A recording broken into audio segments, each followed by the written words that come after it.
itulah gambaran dunia. Orang yang kenal dunia tambah dunia. Kita jangan salah faham. Lagi balik jual habis kereta ni. Jual kereta tak mari, dia jalan kaki jauh. Dia dana, dia Tanjung, dari nak mari, dah dulu kereta hamba jual dah. Sebab ustaz kata dunia belaka. Apa punah jana.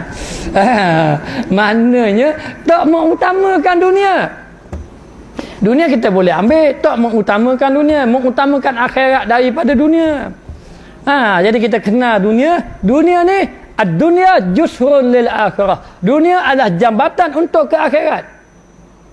Jambatan untuk akhirat. Jadi dunia ni jambatan. Jambatan ni tempat laluan saja. Orang kata buat rumah atas jambatan.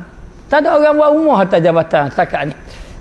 Maknanya. Jadi dunia ni adalah jambatan untuk akhirat sebagai tempat laluan saja nak pergi dekat akhirat. Jadi sepanjang kita duduk atas laluan jambatan ni, kalau ada bekalan, ambil bekalan sebanyak-banyaknya. Ambil bekalan sebanyak-banyaknya untuk kita bawa ke negeri yang baka, yakni negeri akhirat. Dan yang keempat yang disebut makrifah, yakni mengenal akhirat. Kita kena kenal akhirat. Kita kena tahu di sana adanya hari akhirat, hari akhir pada kita, hari akhirat. Walal akhiratu khairul laka minal ula. Akhirat ni lebih utama daripada awal, lebih dunia. Khairun wa abqa, lebih baik dan lebih kekal dekat akhirat sana. Jadi kita duduk atas muka ni sepitah lalu je. Kalau kita ni Allah Ta'ala beri muda sekali saja. Allah Ta'ala beri masa kita. Kita ada bulan Ramadan tahun ni, tahun depan belum tentu kita ada. Maka serugi-rugi manusia apabila Allah Ta'ala beri masa, beri peluang dia buat amal ibadat, dia tak buat amal ibadat. Tak buat amal ibadat. Sebab apa? Sebab dia tak tahu akhirat ada. Dia tak tahu akhirat ada. Ataupun dia tahu tapi tak kenal. Orang kata akhirat ada, tahu, tapi tak kenal, tak tahu macam mana kita ni akhirat sana kena ada persiapan untuk kita nak menghadapi hari akhirat. Kena ada persiapan. Lagi dekat negeri akhirat kita bersaing belaka duduk sana. Merebut syafaat daripada Nabi. Minta syafaat Nabi dan sebagainya. Sebab tu ada sahabat Nabi. Nabi kata dia ni dijamin syurga. Dijamin syurga dah. Allah Ta'ala jamin dia syurga. Dia boleh masuk syurga. Saya tak ingat dah nama sahabat Nabi tu apa. Tapi Nabi kata, mu ni memanglah Allah Ta'ala jamin mu masuk syurga, tetapi kamu kena berdiri di padang mahsyar paling kurang 500 tahun. 500 tahun padang mahsyar. 500 tahun bukan 500 tahun kalendar kita. 500 tahun kalendar kita dah. Kalendar kita ni mendapat ni 30 hari 1 bulan. Lepas tu 12 bulan 1 tahun. Dia kira gitu. 100 tahun 1 abad. 1 kurun dia kira gitu tak. Dia nak beritahu dalam Al-Quran, alfasanatim mimma ta'udun, 1000 tahun hak mu bilang baru 1 hari ke akhirat. Itu sahabat Nabi. Dah kita berapa juta tahun pula. Lepas tu berdiri pula kalau pakat wisapa seseorang boleh tak? Tunggu dia kata nak hisap ambil sopa seseorang. Boleh kursi musing. Boleh kursi musing, boleh sopa hak mahal. Boleh hak mahal mana? Hak pesen beli kedai perabot hak mahal tu. Bukan gitu tak. Dalam keadaan berdiri berasak-asak. Dalam berdiri berasak-asak dalam keadaan panas, mengikut amalan masing-masing. Ada yang sejengkal matahari atas kepala. Sejengkal matahari atas kepala ni mengeluarkan peluh ni. Ada yang peluh sapa dekat pinggang, ada sapa kat lutut, ada sapa kat perut, ada sapa kat dada, ada sapa kat tekak, ada sapa kat hidung, ada apa kepala. Mengikut amalan masing-masing. Lepas tu duduk pula beribu-ribu tahun. Kalau sapa kat pinggang, kat pinggang. Kalau kat tekak, kat tekak. Kalau hapu-hapu kepala, beribu-ribu tahun duduk pula. Lepas pada tu berasak-asak. Kemudian dalam keadaan takut sama. Rasa takut sama, harap pertolongan daripada Allah Ta'ala untuk dapat syafaat Nabi. Nak dapat syafaat Nabi, ingat, yang pertama banyak hadir majlis ilmu. Kerana Nabi kata, siapa yang banyak menghadiri majlis ilmu, siapa yang banyak duduk dengan aku dekat negeri akhirat, orang yang banyak duduk dengan aku dekat akhirat adalah orang yang banyak duduk dalam majlis-majlis ulama, majlis-majlis ilmu. Jadi tidak dapat tidur, kena duduk dalam majlis ilmu. Banyak-banyak pergi dengar, baik ambil dapat ilmu. Ini di antara orang yang akan dapat syafaat Nabi. Kemudian pula orang yang dapat syafaat Nabi kena sembahyang awal waktu. Kena sembahyang awal waktu. Dalam satu hadis dia kata, sesiapa yang mendengar azan, kemudian dia jawab azan. Jawab azan. Kita azan pun kita dah cara. Habis kuat la ilaha illallah. Situ baru jawab la ilaha illallah. Baru tak ada. Tak ada doa. Tak ada doa, kadang-kadang baca separuh pun habis lalu. Jadi nak beritahu, siapa yang mendengar azan, kemudian dia jawab sebagaimana apa yang azan laungkan tadi. Hanya apabila Tok Bilal kata hayya 'alas solah, marilah mengerjakan sembahyang, kita jawab la haula wala quwata illa billahil aliyyil azim. Sebab apa kena jawab gitu? Kerana Allah Taala suruh sembahyang. Kita jawab, ya Allah, aku tak ada daya upaya nak sembahyang ni. Kerana pertolonganmu ya Allah. Tak ada daya upaya. Kadang-kadang orang sehat megah, molek-molek sehat, molek-molek ada. Tak sembahyang dah bagus. Sehat gagah, suruh pikul apa gula. 3 guni getul ya pikul. Suruh makan takbir Allah, pesengan berat pada guni lagi. Berat pada gula lagi. Kalau kita tengok orang hak sembahyang tarawih. Allah akhir-akhir Ramadan sedih sungguh tengok masjid surga. Ada seorang tu dah Allah ustaz, sembahyang tarawih dia tu macam sembahyang Jumaat. Macam sembahyang Jumaat, Allah ramai suka tak suka. Lepas 8 rakaat 3 sah. Maknanya pamai Jumaat tu penuh. Dini tu 20 sah. Orang berapa nak tubik luar lah orang. Allah. Dia kata lepas 8 rakaat dia pakak tubik macam orang balik main Jumaat dulu. 3 sah. 3 sah ke? Tinggal 3 sah tu dah kira rakaat. 8 rakaat lagi. 6 lagi. 4 lagi. Kaki 2 pula. Dah kira rakaat dah imam. Dah kira rakaat lagi. Allah tak ada arahlah kita. Jadi akhir sekali nak beritahu, biar kita kenal Allah Taala, biar kita kenal akhirat. Bila kita kenal akhirat dah tahu dah dunia kita hidup ni untuk amal ibadat. Akhirat dah kita tahu dah kita perlu cari amalan. Kemudian dengan apa yang kita tahu ni kita pun belajar ilmu akan akan menambahkan kita rasa hebat Allah, keagungan Allah Taala. Maka dia kata mengenal akan dia akan sebenar makrifat, tiada hebat akan dia akan sebenar hebatnya. Tak ada hebat dah kecuali kehebatan Allah Subhanahu Wa Taala. Orang dah kenal dah akhirat, dah kenal ketuhanan, dah rasa dah tak ada hebat kecuali Allah Taala aja hebat. Allah Taala hebat. Hari ni Allah Taala panggil, dengan manusia panggil, dunia panggil. Mana kita kejar? Mana kita kejar? Perabot batu nam panggil. Perabot batu nam. Potongan harga 100%. 100% saja habis saja. Mana? Potongan harga di TTC ada jualan murah. Datanglah beramai-ramai. Bawa anak cucu cicit datang belaka. Dia kata mulai amalan ni giah kat TTC ada jualan murah. Potongan durian runtuh, harga runtuh. Harga runtuh, harga saja runtuh, bangunan tidak runtuh, kedai tidak runtuh. Datanglah beramai-ramai. Allah, kita boleh dengar gitu. Malam ni kena pergi bahai giah kali lagi. Apa nak main tarawih? Tinggal kali. Jadi mana? Abang pakai baju Melayu, pecah baju Melayu, pakai baju Meja. Pergi tarik bagus dah. Jualan murah habis jualan runtuh belaka. Allah Taala buat tawaran juga 10 malam terakhir. Bukan Allah Taala tak buat tawaran, tapi kalau setara bagus. Orang kita anu lah, orang kita kena. Tu nak beritahu hari ni kita tidak terasa kehebatan, tidak merasa keagungan Allah Subhanahu Wa Taala. Sepatutnya 10 malam terakhir ikat perut. Bukan ikat sungguh dengan tali tu. Maknanya ikat perut ni maknanya kurangkan makan sebab takut ngantuk-ngantuk malam-malam. Bak malam tu nak jaga malam pula. Untuk nak semayang malam. Jadi nak beritahu ni kita dah nak dekat dah nak habis Ramadan, kita tak tahu akan datang. Saya minta jugalah orang muslimah ada depan mata saya, mari kita pakat bangun semayang malam. Bangun semayang malam. Ibaratnya kita buat kuih, kita jaga malam. Tapi jangan buat kuih sungguh, bangun malam.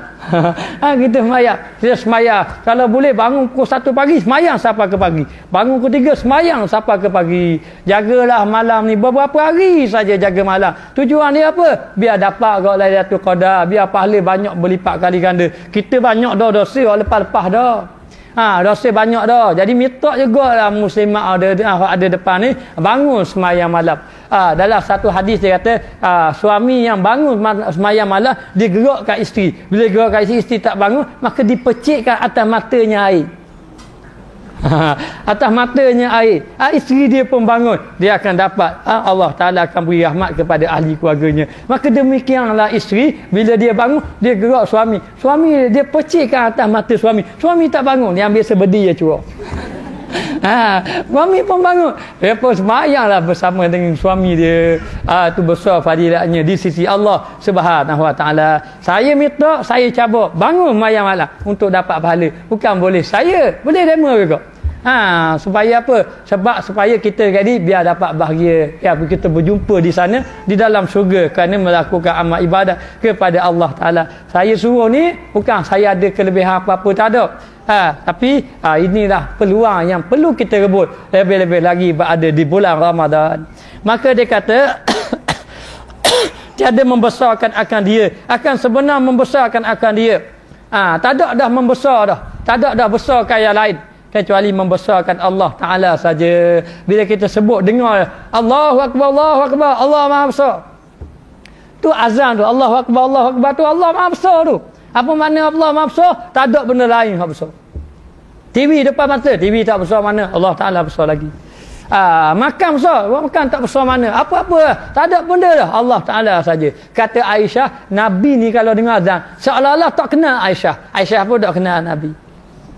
Dengar azan, pakak-pakak dah masing-masing. Dan Nabi pun tak cara dah kepada sahabat-sahabat. Nabi pun tuju beribadat kepada Allah Subhanahu Wa Ta'ala. Jadi nak tidak dapat tidak, kita ni kalau boleh biar membesarkan Allah Ta'ala dengan erti kata mengutamakan amal ibadat. Dan tiada berkhidmat dia akan sebagai khidmatnya. Tak ada dah khidmat dia. Tak ada apa yang dia lakukan kecuali semata-mata kerana Allah. Ini yang kita sebut, inna salati wa nusuki wa mahyaya wa mamati lillahi rabbil alamin. Sesungguhnya segala amal ibadatku, segala hidupku, segala matiku kerana Allah Subhanahu Wa Ta'ala. Maka tidak dapat tidak, bila kita ada ilmu, kita rasa takut pada Allah, dan takut pada Allah, kita tak akan tak besarkan benda lain, kita akan besarkan Allah. Kita tidak akan utamakan yang lain, kita akan utamakan Allah Subhanahu Wa Ta'ala. Wallahu yatawallas salihin. Ingat, siapa yang baik dengan Allah, Allah Ta'ala akan ambil berat dengan dia. Siapa yang baik dengan Allah, Allah Ta'ala akan ambil berat dengan dia. Dia susah, Allah Ta'ala tolonglah. Allah Ta'ala akan tolong dia. Sehingga kan apabila Allah Ta'ala sayang, man adali waliyan faqad azantuhu bil harbi. Siapa yang memusuhi wali aku, orang yang aku sayang, bermakna orang itu bermusuh dengan Allah. Bila kita ni dekat dengan Allah, tidak dapat tidak, kita kena belajarlah. Maka jadilah ilmu itu membuahkan taat. Sabit ada ilmu, maka timbullah rasa taat kepada Allah Subhanahu Wa Ta'ala sekaliannya, dan mendindingkan daripada maksiat dengan sebab ilmu meninggalkan maksiat. Orang ada ilmu dia tahu dah. Ilmu tentang halal haram dia tahu. Benda ni halal, benda ni haram, dia akan tinggalkan maksiat dengan sabit ilmu ni jadi dinding dia. Ada seorang salafus soleh, dia ahli ibadat kuat. Satu hari datang wanita seorang. Wanita ni wanita yang cantik, ajak dia berzina. Bila ajak dia berzina, dia kata benda, inni akhafullah, saya takut Allah. Saya takut Allah. Dia nampak Allah Ta'ala, saya takut Allah. Perempuan tu ajak agak berzina, dia kata boleh dengan syarat. Dia ambil api, kalau kita letter lah, dia ambil api, dia cucuh tangan dia. Dia cucuh tangan dia sampai cari tangan dia. Dia menjerit kesakitan, jatuh pingsan dia. Perempuan tadi tengok kawan tu dia cucuh jari dia, ibu jari dia dengan api. Kejut orang puan tadi, takutan. Orang ni pingsan, dia tembus lagi, tangan cari. Sebab kena api. Sebelum dia cucuk, dia kata benda, saya boleh berzina, tapi gini, kalau saya menahan api dunia, tak apa dia. Jadi api dunia pun tak tahan dia. Maka orang ni pun lari, orang ni pun lari. Bila orang ni lari, dia berzina dengan orang lain. Akhir sekali, orang pun tuduh orang lelaki ni. Orang lelaki ni berzina. Maka dia tangkap. Bila ditangkap saja, nak jalan hukum, tengok jari. Dia tanya, kenapa jarimu? Dia pun cerita. Bila cerita, orang pun jadi sedih belaka. Rasa sedih. Bila tanya orang tadi tak dia mengaku. Maka pelik. Macam mana dalam keadaan depan ni ada peluang dah. Dia kata kerana ilmu yang ada, ilmu tu menyebabkan dia takut. Bila takut, maksiat depan mata boleh buat pun dia tak buat. Kita tak takut pada Allah, tak ada peluang nak buat maksiat, pergi cari maksiat. Pergi cari maksiat, tak ada peluang dah nak buat maksiat, pergi cari juga. Pergi cari juga. Ini jauhnya beza. Tapi orang yang ada ilmu, insya-Allah dia akan menahan diri dia. Ilmu akan halang dia, akan jaga dia daripada melakukan maksiat terhadap Allah Subhanahu Wa Taala. Kita nak buat maksiat, yang pertama kita kena fikir, tahan tak aku api neraka. Tak tahan jangan buat. Kalau tahan, sila buat kalau tahan. Kalau tahan api neraka. Dah tahu kan api neraka, kita tak kena lagi. Nak tahu api neraka, cuba tengok api dunia, tahan tak tahan. Kalau rasa tak tahan api dunia, asal buatlah. Tu. Yang kedua, kita kena fikir, sayanglah amal ibadat yang kamu baru. Kita buat amal ibadat, kita bina-bina ibadat, tiba-tiba kita buat maksiat. Maka menyebabkan amal ibadat kita terhalang sampai kepada Allah dengan sebab maksiat yang kita lakukan. Ingat. Yang ketiga, kita kena ingat, kita sayang tak Nabi kita. Nabi kita menangis siang malam. Kita bayang kalau Nabi kita tahu kita buat macam ni, gimana? Rasulullah ni kalau mengenai muslimat, selalu Nabi menangis. Nabi selalu menangis mengenangkan muslimat, kerana Nabi cukup sayang sehingga kan Nabi sebut kepada sahabat, berwasiatlah kamu dengan isteri-isteri kamu, dengan wanita, dengan kebaikan. Sehingga kan Nabi mengatakan, orang yang paling baik di kalangan kamu adalah orang yang baik dengan isterinya. Khairukum li ahli wa ana khairukum li ahli. Buat baiklah kamu, Nabi kata. Dan sebaik-baik orang yang baik di kalangan kamu adalah orang yang baik dengan isteri kamu. Menunjukkan bahawa Nabi cukup sayang golongan muslimat, dan Nabi sentiasa berdoa, dan Nabi sentiasa minta pada Allah Ta'ala dilindungkan muslimat-muslimat yang taat kepada Allah, sehingga kan termasuk di kalangan dosa besar wa qasful mu'minatil muhsanatil ghafilat. Di antara dosa besar apabila seorang tu menuduh orang puan yang baik. Orang puan yang baik dituduhnya berzina, orang puan tu baik, maka lelaki yang menuduh tadi sangat-sangat dosa besar di sisi Allah Subhanahu Wa Taala. Maka tidak dapat kita biarlah ada ilmu. Ilmulah yang mendinding kita daripada buat maksiat. Boleh jadi orang buat maksiat, boleh jadi dia tidak ada ilmu. Dia kata tak apa, tak akan tuduh. Dah boleh dosa besar. Tak apa, dia kata apa ni, cakap dengan orang tak boleh dosa besar. Kita kena tahu hukum hakam. Tak apa bercampur gaul, dah boleh. Bercampur gaul lelaki perempuan tanpa batasan, hukum dia berdosa besar. Jadi kena ada ilmu biar kita tahu ini halal, ini haram. Bila kita tahu halal, kita boleh guna, kita boleh ambil. Bila kita tahu haram, kita boleh tinggalkan dia. Mari kita tengok.